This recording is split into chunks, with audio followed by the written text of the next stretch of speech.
আজ আমরা শিখব কিভাবে অটো ড্রাফটে নিজের অ্যানিমেশনে ক্যারেক্টার যোগ করতে হয়। ক্যারেক্টার যোগ করার জন্য অটো ড্রাফট লেআউটের নিচের দিকে যান। সেখানে আপনি ক্যারেক্টার নামে একটি আইকন পাবেন।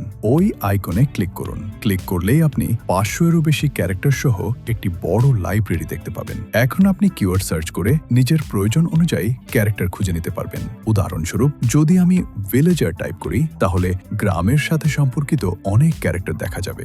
একইভাবে আপনি সার্চ করতে পারেন কাউবয়, কাউগার্ল, সায়েন্টিস্ট, টিচার, পুলিশ অথবা যে কোনো অন্য কিওয়ার্ড এবং সেই অনুযায়ী ক্যারেক্টারগুলো প্রদর্শিত হবে।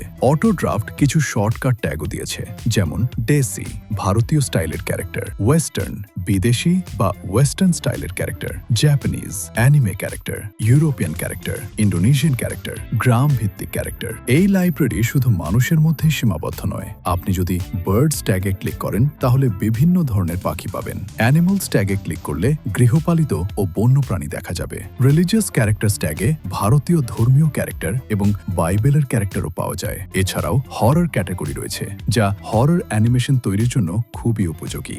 আর ভেহিকলস ট্যাবে বিভিন্ন ধরনের যানবাহন পাওয়া যাবে। এইভাবেই ক্যারেক্টার লাইব্রেরি সুন্দরভাবে সাজানো হয়েছে। এবার শিখি কিভাবে ক্যারেক্টারে অ্যানিমেশন যোগ করতে হয়। প্রথমে একটি ক্যারেক্টার নির্বাচন করুন।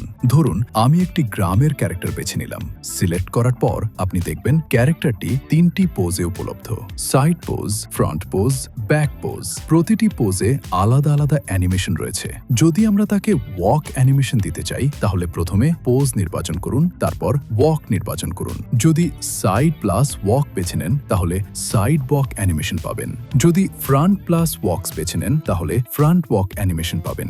যদি ব্যাক প্লাস ওয়াক বেছে নেন তাহলে ব্যাক ওয়াক অ্যানিমেশন পাবেন। অর্থাৎ প্রক্রিয়াটি খুবই সহজ। ক্যারেক্টার নির্বাচন করুন, পোজ নির্বাচন করুন, অ্যানিমেশন নির্বাচন করুন। অ্যানিমেশন নির্বাচন করলেই ক্যারেক্টারটি সেই অ্যানিমেশন সহ ক্যানভাসে চলে আসবে। প্রয়োজন হলে পরে অ্যানিমেশন পরিবর্তনও করতে পারবেন। ক্যানভাসে আনার পর ক্যারেক্টারের লেয়ারটি ব্যাকগ্রাউন্ডের সময়সীমা অনুযায়ী অ্যাডজাস্ট করুন। এটি নিশ্চিত করুন যে ক্যারেক্টারের টাইমলাইন দৃশ্যের প্রয়োজন অনুযায়ী সেট করা আছে। এভাবেই আমরা অটো ড্রাফটে ক্যারেক্টার ও অ্যানিমেশন যোগ করি।